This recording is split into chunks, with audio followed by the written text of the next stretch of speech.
രാഹുൽ മാങ്കൂട്ടത്തിനെതിരെ ഉയർന്നു വന്നിട്ടുള്ള ആരോപണം വളരെ ശക്തമായത്, അതായത് ഒരു രാഷ്ട്രീയ നേതാവിന് ചേരാൻ പാടില്ലാത്ത രീതിയിലെന്നൊക്കെ നമുക്ക് വേണമെങ്കിൽ പറയാം. പക്ഷേ ഈ പറയുന്ന കാര്യത്തിൽ ഒരു സ്ത്രീയും പുരുഷനും ഒരുമിച്ച് നിന്നതിന് ശേഷം പിന്നീട് പറയുന്ന ഈ ഒരു ആരോപണത്തെ തള്ളിക്കളയേണ്ടതാണ് എന്ന് തോന്നിയിട്ടുണ്ടോ മാഷക്ക്? ആ ആരോപണത്തെ ഞാൻ ഡിഫെൻഡ് ചെയ്യുന്നത് രാഹുൽ മാങ്കൂട്ടത്തിൽ എന്ന യുവ നേതാവ് വ്യക്തി ജീവിതത്തിൽ കാണിക്കുന്ന അന്യായങ്ങളോ അധർമ്മമോ പിന്തുണയ്ക്കാനല്ല. ഒരു പൊളിറ്റിക്കൽ എത്തിക്സ് വെച്ചിട്ട് ഞാൻ പ്രജിതയുടെ ആദ്യത്തെ ചോദ്യം ചോദിക്കട്ടെ. രാഹുലിനെതിരെ കൊണ്ടുവന്ന ഈ ആരോപണങ്ങൾ, ഈ ഉയർന്നു വന്ന മലപോലെ ഉയർന്നു വന്ന കൊടുങ്കാറ്റ് പോലെ ആഞ്ഞു വീശിക്കൊണ്ടിരിക്കുന്ന ഈ ആരോപണങ്ങളുണ്ടല്ലോ, ഈ ആരോപണങ്ങളിൽ ഏതെങ്കിലും പൊളിറ്റിക്കലാണോ? പൊളിറ്റിക്കലല്ല, തീർത്തും വ്യക്തിപരമാണ്. രണ്ട് വ്യക്തികൾ തമ്മിലുള്ള ഇഷ്യൂ ആരാ തീർക്കേണ്ടത്? ആ വ്യക്തികൾ തമ്മിൽ തീർക്കാൻ ശ്രമിച്ചു, അതിൽ പരാജയപ്പെട്ടു എന്നാണ് ആ കുട്ടി പറയുന്നത്. ആ അർത്ഥത്തിൽ ഞാൻ ആ കുട്ടിയെ അഭിനന്ദിക്കുന്നു. കാരണം റിനി ആൻഡ് ജോർജോ, ആ കുട്ടിയെ അഭിനന്ദിക്കണം. കാരണം ആ കുട്ടി വളരെ പക്വമായി സൗമ്യമായി ആണ്, വളരെ പക്വതയോട് ഇടപെട്ടു, ഒട്ടും പൊട്ടിത്തെറിക്കാതെ. അത് ഡിറ്റർമിൻഡ് ആയിട്ടു എന്നാണ് അതിൻ്റെ അർത്ഥം. അവർ വളരെ തീരുമാനിച്ചുറച്ച് ഒരു അഭിമുഖത്തിൽ വളരെ വളരെ കൃത്യമായി സൂചിപ്പിച്ചതാണ്. അല്ലെങ്കിൽ മിണ്ടാതിരിക്കാമല്ലോ, അവരോട് ആരും ചോദിച്ചിട്ടല്ല.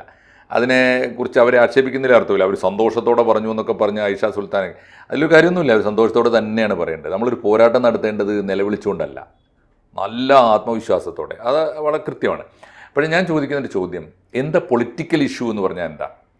ഒരു സമൂഹത്തിന് വേണ്ടി ഒരു മനുഷ്യൻ നടത്തുന്ന പോരാട്ടങ്ങളെയാണ് പൊളിറ്റിക്കൽ എന്ന് പറയുക. ഒരു മനുഷ്യനോ ഒരു മൂവ്മെൻറ്റോ ആര് നടത്തുന്നത്, അത് അവനവന് വേണ്ടിയല്ലാതെ നടത്തുന്ന പോരാട്ടങ്ങൾക്കാണല്ലോ പൊളിറ്റിക്കൽ ഇഷ്യൂ എന്ന് പറയുക. ആ ഇഷ്യൂ ഇതിൽ എന്താ ഉള്ളത്? രണ്ട് വ്യക്തികൾ തമ്മിലിപ്പോൾ ഞാൻ നിന്നോട് മോശമായി പെരുമാറി, ആരാ തീർക്കേണ്ടത്? അത് നിനക്ക് ഫിനിഷ് ചെയ്യാൻ പറ്റണം. പറ്റിയില്ലെങ്കിൽ നിനക്ക് പരാതിപ്പെടാം. പക്ഷെ ഇതൊരു പൊതുജന മധ്യത്തിൽ ഒരു ജനപ്രതിനിധിയാണ് ഇത്തരത്തിലൊരു കാര്യത്തിലേക്ക് കടന്നു വരുന്നത് എന്നുള്ളതല്ലേ പ്രശ്നം? എന്താണെന്ന് വെച്ചാൽ, ജനപ്രതിനിധിയെ നിങ്ങൾ വിളിക്കുന്നത് എന്തിനാണ്? വ്യക്തിപരമായി ഇത്തരം ഡീലിങ്സ് പരിശോധിക്കാനാണോ? ജനപ്രതിനിധിയുടെ അയാൾ ചെയ്യേണ്ട സേവനം എന്താണ്? അയാൾ സമൂഹത്തിന് വേണ്ടി ചെയ്യേണ്ട കാര്യങ്ങൾ, അയാൾ പഠിക്കേണ്ട രാഷ്ട്രീയ പ്രശ്നങ്ങൾ, അയാൾ നിയമസഭയിൽ ഉന്നയിക്കേണ്ട ഇഷ്യൂസ്, നിയമനിർമ്മാണത്തിൽ നടത്തുന്ന ഇടപെടൽ, സ്വന്തം മണ്ഡലത്തിൻ്റെ വികസനത്തിന് വേണ്ടി ഉണ്ടാക്കേണ്ട പദ്ധതികൾ, അതിൻ്റെ നടത്തിപ്പ്, അതിൽ അഴിമതി നടന്നുവോ, ചെയ്യേണ്ടത് ചെയ്തുവോ, കൃത്യവിലോപം കാണിച്ചുവോ, പാർലമെൻറ്റിൽ അസംബ്ലിയിൽ സമയത്തിന് പോയോ പോയില്ലയോ, എന്നിട്ട് ഏതെങ്കിലും കാര്യത്തിൽ പറയേണ്ടതല്ല അത് പറഞ്ഞുവോ, വഴിവിട്ട് പെരുമാറിയോ, അൺപാർലമെൻ്ററിയായി സംസാരിച്ചുവോ, ഇത്തരം ഇഷ്യൂസ്. പിന്നെ ആളുകളെ അയാളുടെ പ്രജകളെ, യഥാർത്ഥ യജമാനന്മാരായിട്ടുള്ള ജനങ്ങളോട് മോശമായി പെരുമാറിയോ, ജനങ്ങളോട് കൈക്കൂലി വാങ്ങിച്ചു. തീർച്ചയായിട്ടും ഞാൻ പറയാൻ പോകുന്ന കാര്യം അതാണ്. അത്തരമൊരു ഇഷ്യൂ ആണെങ്കിൽ ആ ഇഷ്യൂ ഉയർത്തിക്കൊണ്ടുവരേണ്ടത് എവിടെയാണ്? ഒരു പാർട്ടിക്കുള്ളിൽ പരാതി പറഞ്ഞിട്ട് കേട്ടില്ല എന്നതാണല്ലോ ഇപ്പോൾ ഈ ബേസിന് വാർത്തയുടെ അടിസ്ഥാനം. ഒരു ജനതയോട് ഒരു ജനനേതാവ് ജനതയോട് അക്രമം കാണിച്ചുവെങ്കിൽ അത് ഉയർത്തിക്കൊണ്ടുവരാൻ ജനാധിപത്യത്തിൻ്റെ സംവിധാനങ്ങളുണ്ടല്ലോ, അത് പാലിച്ചിട്ടില്ലല്ലോ. ഒന്ന്. രണ്ടാമത്തെ കാര്യം, ഈ ഏതൊരു മനുഷ്യനും, പൊതുപ്രവർത്തകരായ ഏതൊരാൾക്കും രണ്ട് ലൈഫുണ്ട്. ഒരു പബ്ലിക് ലൈഫും ഉണ്ട്, ഒരു പ്രൈവറ്റ് ലൈഫും ഉണ്ട്. ഞാൻ ഒരു പൊതുപ്രവർത്തകൻ എന്ന നിലയിൽ ഈ നാടിന് വേണ്ടി പറയേണ്ടതും ചെയ്യേണ്ടതും ഒക്കെ ചെയ്തിട്ട് ഞാൻ വൈകുന്നേരം പോയി കിടന്നുറങ്ങുന്നത് ആരുടെ കൂടെയാണ് എന്ന് നോക്കുന്നത് പൊളിറ്റിക്കലാണോ അല്ലയോ? ആധുനിക ജനാധിപത്യ സങ്കല്പപ്രകാരം ഒരു മനുഷ്യൻ്റെ വ്യക്തി ജീവിതം ഒളിഞ്ഞു നോക്കുന്നത് ജനാധിപത്യ വിരുദ്ധമാണ്.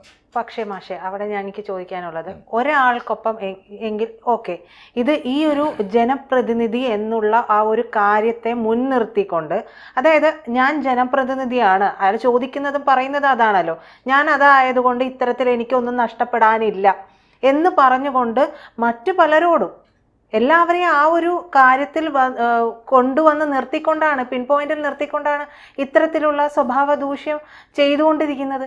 ഞാൻ സമ്മതിക്കുന്നു. അങ്ങനെ ഒരു ആർഗ്യുമെന്റ് പോയിന്റ്, അങ്ങനെ ഒരു ആർഗ്യുമെന്റിലേക്ക് രാഹുൽ മാങ്കൂട്ടത്തിൽ ഉന്നയിക്കുന്ന ഞാൻ കണ്ടു, പലയിടത്തും ഞാൻ കേട്ടു. അത് അദ്ദേഹത്തിൻ്റെ വോയിസ് തന്നെയാണെന്ന് ഞാൻ വിശ്വസിക്കുന്നു. അങ്ങനെയാണെങ്കിൽ ആ ആർഗ്യുമെന്റിനുള്ള ബേസ് ഉണ്ടാക്കി കൊടുത്തത് ആരാണ്? രാഹുലിന്. അദ്ദേഹം ചോദിക്കുന്ന ചോദ്യം കേട്ടില്ലേ? നിന്നെ ഞാൻ ഒന്ന് ആലോചിച്ച് നോക്കൂ. ഞാൻ പറയുന്നത് വ്യക്തിപരമായി ഇമ്മോറലാണ് അദ്ദേഹമെന്നും ഇൻറ്റഗ്രിറ്റി ഇല്ല അദ്ദേഹത്തിനെന്നും, ഒരു മനുഷ്യന് വേണ്ട മിനിമം പേഴ്സണൽ ഇൻറ്റഗ്രിറ്റി ഇല്ല എന്നും എന്ന കാര്യത്തിൽ എനിക്ക് അത് തർക്കമില്ല. അപ്പോൾ ഞാൻ ഉന്നയിക്കുന്ന ചോദ്യം ഇത് പൊളിറ്റിക്കലാണോ എന്നുള്ളതാണ്. എനിക്കാര്യം ഞാൻ പറയുന്നത്, ഇപ്പോൾ അവൻ ഉന്നയിച്ചൊരു ഇഷ്യൂ ഉണ്ട്. ആ കുട്ടി പറയുകയാണ്, ഒന്ന് ആലോചിച്ച് നോക്കൂ, ഒരു മനുഷ്യനോട് ഒരു പ്രണയത്തിൻ്റെ കുറേ പടികളുണ്ടല്ലോ. നമ്മൾ പരിചയപ്പെടുന്നു, ഇഷ്ടപ്പെടുന്നു, പിന്നെ അത് അടുക്കുന്നു, പിന്നീട് നമ്മളൊരു ഇൻറ്റിമസിയിലേക്ക് പോകുന്നു, അപ്പോഴാണ് ഒരു ഫിസിക്കൽ റിലേഷനിലേക്കൊക്കെ പോകുന്നത്. അങ്ങനെ എത്തിയിട്ട് സ്വാഭാവികമായിട്ടും ആ ആഘോഷത്തിനിടയിൽ അവർക്കൊരു കുഞ്ഞുണ്ടാവുന്നു, അല്ലെങ്കിൽ പ്രഗ്നൻ്റ് ആവുന്നു. ആ കുട്ടിയോട് പൊട്ടിത്തെറിക്കുന്ന രീതി കണ്ടു നോക്കൂ. അങ്ങനെ ഒരാളോട് പിന്നെ അവനവൻ്റെ രക്തത്തിൽ അവനവൻ്റെ വികാരങ്ങളിൽ നിന്ന് പിറന്ന ഒരു കുഞ്ഞിനെ പോലും അവൻ തള്ളിപ്പറയുന്നു, നശിപ്പിക്കാൻ ആവശ്യപ്പെടുന്നു, എന്നിട്ട് അവളോട് കയർക്കുന്നു. പറയുന്ന ന്യായം എന്താണ്? പറയുന്ന ന്യായം, നീ കൊണ്ട് കേസ് കൊടുത്തിട്ട് എത്ര പേരുടെ പേരിൽ കേരള ചരിത്രത്തിൽ ഈ പറഞ്ഞ ഇത് വന്നു, സ്ത്രീ പീഡന കേസ് വന്നു, എന്നിട്ട് എന്തെങ്കിലും സംഭവിച്ചോ? ഹൂ കെയേഴ്സ് ചോദിച്ചില്ലേ? ആ ചോദ്യത്തിൻ്റെ മാനം കോൺഗ്രസ് പാർട്ടിയിലോ രാഹുൽ മാങ്കൂട്ടത്തിൽ എന്ന വ്യക്തിയുടെ സ്വഭാവ ദൂഷ്യത്തിലോ ഒതുങ്ങുന്നതല്ല എന്നാണ് എൻ്റെ ആരോപണം. രാഹുൽ മാങ്കൂട്ടത്തിലിനെ പോലുള്ള ക്യാരക്ടേഴ്സിനെ വളർത്തിയെടുക്കുന്നതിൽ കേരളത്തിൻ്റെ സോഷ്യൽ സെറ്റപ്പിന്, കേരളത്തിലെ പൊളിറ്റിക്കൽ സംവിധാനം, പൊളിറ്റിക്കൽ സിസ്റ്റം അതിന് ഉത്തരവാദിത്വം ഉണ്ടോ? ഒന്നാലോചിച്ച് നോക്കൂ. ഞാൻ മറിച്ച് ഇപ്പോൾ രാഹുലിൻ്റെ ഈ പതനത്തെ ആഘോഷിക്കുന്നവർ കേരളത്തിലെ ഇടതുപക്ഷക്കാരല്ലേ, പ്രത്യേകിച്ച് CPM അല്ലേ?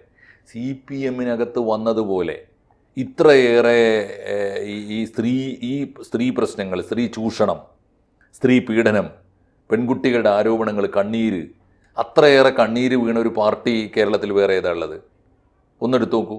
ഞാനൊക്കെ വിചാരിച്ചിരുന്നത് ഇപ്പോൾ കോൺഗ്രസിനകത്ത് ഇതൊക്കെ ആവാം, അതൊരു ഉദാര ജനാധിപത്യത്തിൻ്റെ പാർട്ടിയാണ്, ആൾക്കൂട്ടമാണ് ആണല്ലോ നമ്മുടെ ഒരു ധാരണ. കോൺഗ്രസിനകത്ത് അങ്ങനെ എന്തെങ്കിലും തെറ്റ് സംഭവിച്ചാൽ പോലും CPM-ൽ സംഭവിക്കാൻ പാടുണ്ടോ? CPM-ൻ്റെ ചരിത്രത്തിൽ ഇന്നോളം വന്ന ആരോപണം, വമ്പന്മാരായ എത്രയോ പേരുടെ പേരിൽ ആരോപണങ്ങൾ വന്നില്ലേ? വാർത്തയാവാത്തതുകൊണ്ട്. ഇപ്പോൾ ഈ റിനിയെപ്പോലെ ഒരാൾ വിളിച്ചു പറയാത്തത് കൊണ്ടല്ലേ എനിക്ക് CPM-ലെ ഇപ്പോഴത്തെ വലിയ വമ്പന്മാരായ യുവ നേതാക്കളിൽ ഒരാളെക്കുറിച്ച് എനിക്ക് നേരിട്ട്, മലപ്പുറത്തുകാരനായ നേതാവ്, അയാളെക്കുറിച്ച് എന്നോട് SFI-യിലും DYFI-യിലും ഉണ്ടായിരുന്ന കാലത്ത് രണ്ടിൻ്റെയും നേതൃത്വത്തിലിരുന്ന ആളാണ് ഇദ്ദേഹം. അപ്പോൾ പെൺകുട്ടികൾ ഒരുപാട് പേര് പരാതി പറഞ്ഞിട്ടുണ്ട്, മാഷെ കമ്മിറ്റിക്ക് പോകാൻ വയ്യ, ഈ ബോറൻ്റെ വൃത്തികേടുകൊണ്ട് എന്ന് പറഞ്ഞിട്ടുണ്ട്. അവരൊന്നും അത് പാർട്ടിക്ക് പരാതി കൊടുത്തില്ല, മീഡിയയോട് പറഞ്ഞില്ല, സ്വകാര്യമായി ഞങ്ങളോടൊക്കെ പറഞ്ഞ് സങ്കടപ്പെട്ടിട്ടുണ്ടാവും, അതുകൊണ്ട് വാർത്തയായില്ല. അപ്പോൾ ഈ സിസ്റ്റം എങ്ങനെയാണ് ഇങ്ങനെ ആയത്? നീ എടുത്തു നോക്കൂ, എത്ര വമ്പന്മാർ, ഞാൻ ആരുടെയും പേര് പറഞ്ഞാലും പറഞ്ഞില്ലെങ്കിലും ഒന്നുമില്ല, ഇപ്പോഴത്തെ പോളിറ്റ് ബ്യൂറോ സെക്രട്ടറി, കേന്ദ്ര സെക്രട്ടറി, എത്ര പത്രങ്ങളുടെ കവർ സ്റ്റോറി വന്നതാണ്, എനിക്ക് ഓർമ്മയില്ലേ? MA ബേബിയെക്കുറിച്ച്, തോമസ് ഐസക്കിനെ കുറിച്ച് എത്ര ആരോപണങ്ങൾ. എങ്ങനെയാണ് TNC എന്ന നേതാവിൻ്റെ വരവ്, എങ്ങനെയാണ് PK ശ്രീമതിയുടെ വരവിൻ്റെ പിന്നിൽ അവരുടെ, അതൊക്കെ പഴയ കഥകളാണ് നമുക്ക് പറയാം. പിൽക്കാലത്ത് എടുത്ത് നോക്കൂ, ശശി, PK ശശി, ആരുടെ പേരിലെ M മുകേഷ്. ഇപ്പോൾ മാഷേ പറയുന്ന ഒരു കാര്യം ഞാൻ ചോദിക്കുന്നത്, നമുക്ക് സിസ്റ്റത്തിനെ കുറ്റം പറയാം, സിസ്റ്റമാണ് ഇതിനൊരു വഴി തുറന്നു വെച്ചിരിക്കുന്നത്. കാരണം ആദ്യമേ ഒരു തിരുത്തൽ സിസ്റ്റത്തിൽ ഉണ്ടായിരുന്നെങ്കിൽ പിന്നീട് ഇത്തരം നേതാക്കളുടെ പേര് നമുക്ക് പറയാനേ സാധിക്കില്ലായിരുന്നു. പക്ഷേ ഇപ്പോൾ വീണ്ടും ഇവർ പറയുന്നത് മുകേഷ് രാജിവെച്ചിട്ടില്ലല്ലോ, ആരോപണമുണ്ടല്ലോ, രാജിവെച്ചിട്ടില്ല. പക്ഷെ അതുകൊണ്ട് രാഹുൽ മാങ്കൂട്ടത്തിൽ MLA സ്ഥാനം രാജിവെക്കേണ്ട, യൂത്ത് കോൺഗ്രസ് അധ്യക്ഷ സ്ഥാനം രാജിവെക്കണം എന്നുള്ളതാണ് ഞാൻ ചോദിക്കുന്നത്. ഒരു മാറ്റം വരണ്ടേ? മാറ്റം വരണമെന്നുണ്ടെങ്കിൽ, ഒരു ധാർമ്മികതയുണ്ടെങ്കിൽ ആ MLA സ്ഥാനം രാജിവെക്കാൻ പറയാൻ കോൺഗ്രസിന് കഴിയണം. അതിൻ്റെ ഒരു പ്രശ്നമുള്ളത് തീർച്ചയായിട്ടും ഈ രാഹുൽ മാങ്കൂട്ടത്തിനെ പോലെ ഇമാതിരി ഒരു പക്ഷേ ഞാൻ വിചാരിക്കുന്നത്, കേട്ടത് ശരിയാണെങ്കിൽ അദ്ദേഹം ഫിസിക്കലി ആൻഡ് മെൻ്റലി ഇല്ലാണ്, സിക്കാണ്. മാനസികാരോഗ്യമോ ശാരീരികാരോഗ്യമോ, ഞാൻ ശാരീരികമായി പോലും ഇത് ആരോഗ്യമുള്ള ഒരാളുടെ അടയാളമല്ല.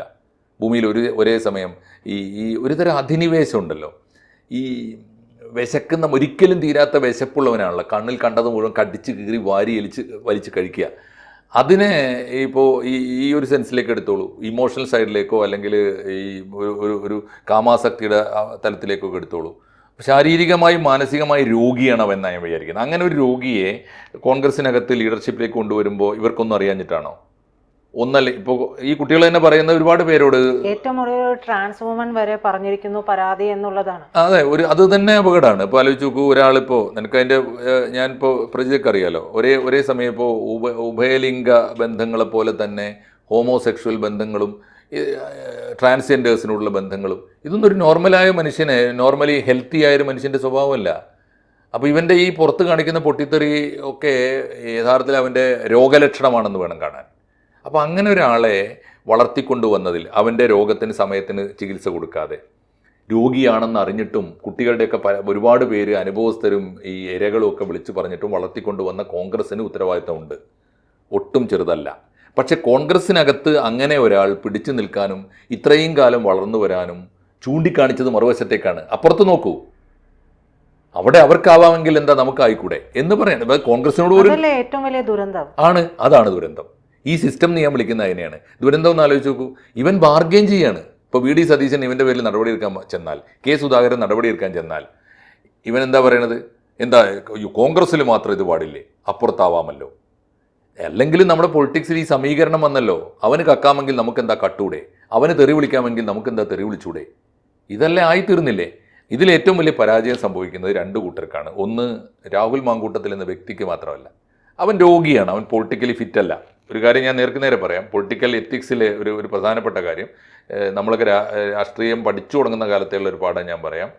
അവനവൻ്റെ സ്വകാര്യമായ ദേഹേച്ഛകളെ നിയന്ത്രിക്കാൻ ശേഷിയില്ലാത്ത, നിയന്ത്രിക്കുന്നയാളാണ് one who controls and one who leads. അയാളാണല്ലോ ലീഡർ. എൻ്റെ ദേഹേച്ഛകളെ എനിക്ക് നിയന്ത്രിക്കാൻ കഴിയില്ലെങ്കിൽ ഞാൻ എങ്ങനെയാണ് ഒരു സമൂഹത്തെ നിയന്ത്രിക്കുക? ഞാൻ എങ്ങനെയാണ്, എന്നെ നയിക്കാൻ പറ്റിയില്ലെങ്കിൽ എങ്ങനെയാണ് ഒരു രാജ്യത്തെ നയിക്കുക? അവൻ അൺഫിറ്റാണ്, എന്നോ പൊളിറ്റിക്സിൽ നിന്ന് പോകേണ്ടതാണ്. ഇത്രയും വൈകിയെന്ന് മാത്രമേ ഞാൻ പറയുന്നുള്ളൂ. ഇപ്പോഴെങ്കിലും പോയത് നന്നായി. ഇനി കൂടുതൽ പദവികളിലേക്ക് എത്തിയിട്ട് കൂടുതൽ ഇരകളെ സൃഷ്ടിച്ചിട്ട് കൂടുതൽ ചൂഷണം നടത്തിയിട്ട് പോകാൻ നിൽക്കണ്ടല്ലോ. ഇപ്പോൾ പോയത് നന്നായി.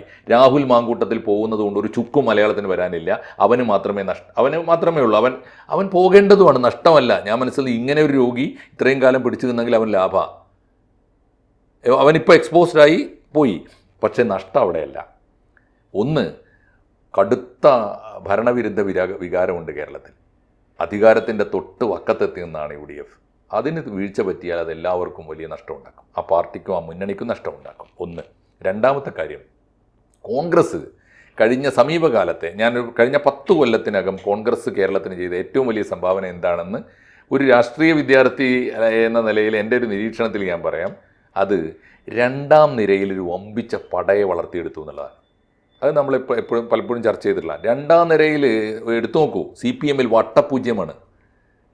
ഒരുത്തനില്ല, വിശ്വാസ്യതയുള്ള, താരതമ്യേന സംശുദ്ധിയുള്ള, മാന്യമായി മനുഷ്യനോട് സംസാരിക്കുന്ന, നല്ല ഭാഷയിൽ കാര്യങ്ങൾ പറയാം, പഠിച്ച് പ്രവർത്തിക്കുന്ന, അല്ലെങ്കിൽ ഇതുകൊണ്ട് പൊതുജീവിതം കൊണ്ട് വാരിക്കൂട്ടിയിട്ട് ജീവിക്കാൻ തീരുമാനിക്കാത്ത, മറിച്ച് അങ്ങനെയുള്ളൊരു വലിയ നിര എടുത്തു നോക്കൂ. 10 പേരെങ്കിലും നമുക്കിപ്പോൾ ഇരുന്ന് പറയാൻ പറ്റും. അത് കോൺഗ്രസ്സിലേ ഉള്ളൂ. അത് CPM-ലില്ല, BJP-യിലില്ല, മുസ്ലിം ലീഗിലുമില്ല. എവിടെയുള്ളത്? കോൺഗ്രസ്സിൽ മാത്രമാണ്. അവർക്ക് വലിയ നഷ്ടം പറ്റും. അക്കൂട്ടത്തിൽ ഒരു പുഴുക്കുത്ത് വീണ ഒരുത്തനാണ് ഈ പ്രകടനം നടത്തിക്കൊണ്ടിരുന്നത് എന്ന് വന്നാൽ ഇനി അത് മാത്യു കുഴൽനാടിനെ ബാധിക്കും, അത് വിഷ്ണുനാഥിനെ ബാധിക്കും, M. ലിജുവിനെ ബാധിക്കും, ഷാഫി പറമ്പലിനെ ബാധിക്കും, അല്ലേ? എത്രയോ പേരെ അങ്ങനെ ബാധിക്കാനിരിക്കുന്നു. അപ്പോൾ അങ്ങനെ വരുമ്പോൾ ആ ഒരു നഷ്ടം, ഒരു പക്ഷേ ഇനി ഈ രണ്ടാം നിരയെ കേരളം വിശ്വസിക്കാൻ പോകുന്നില്ല എന്നതാണ് നഷ്ടം. അത് കേരളത്തിന് കൂടി നഷ്ടമാണ്. ഇത് ഉന്നയിക്കാൻ CPM-നോ ഇടതുപക്ഷത്തിനോ യാതൊരു ധാർമ്മികമായ അർഹതയുമില്ല. രാഹുൽ മാങ്കൂട്ടത്തിൽമാരെ സൃഷ്ടിച്ചുകൊണ്ടേയിരിക്കുന്ന ഒരു പാർട്ടിയാണ് CPM. അവർക്ക് കറക്റ്റീവ് മെഷറാവാൻ കഴിയില്ല. പ്രതിപക്ഷം എന്ന് പറയുന്നത് മറുപക്ഷത്തുണ്ടാവുക, മറ്റൊരു പാർട്ടി മറ്റേ ചേരിയിലുണ്ടാവുക എന്ന് പറഞ്ഞാൽ അർത്ഥം ഭേദപ്പെട്ട രാഷ്ട്രീയ സംസ്കാരത്തിന് മാതൃക കാണിക്കാൻ അവർക്ക് കഴിയണം. അത് കഴിയാത്ത പാർട്ടിയാണ് CPM ഇടതുപക്ഷവും. ആ തിരിച്ചറിവോടുകൂടി വേണം നമ്മൾ രാഹുൽ മാങ്കൂട്ടത്തിനെ വിചാരണ ചെയ്യാൻ എന്നാണ് ഞാൻ പറഞ്ഞത്. സിസ്റ്റമാണ് പ്രതി എന്ന് പറയുന്നത് അതുകൊണ്ടാണ്. കൂടുതൽ വാർത്തകളും വിശേഷങ്ങളും നിങ്ങളിലേക്ക് എത്താൻ ABC മലയാളം സബ്സ്ക്രൈബ് ചെയ്യുക, ബെൽ ബട്ടണും അമർത്തുക.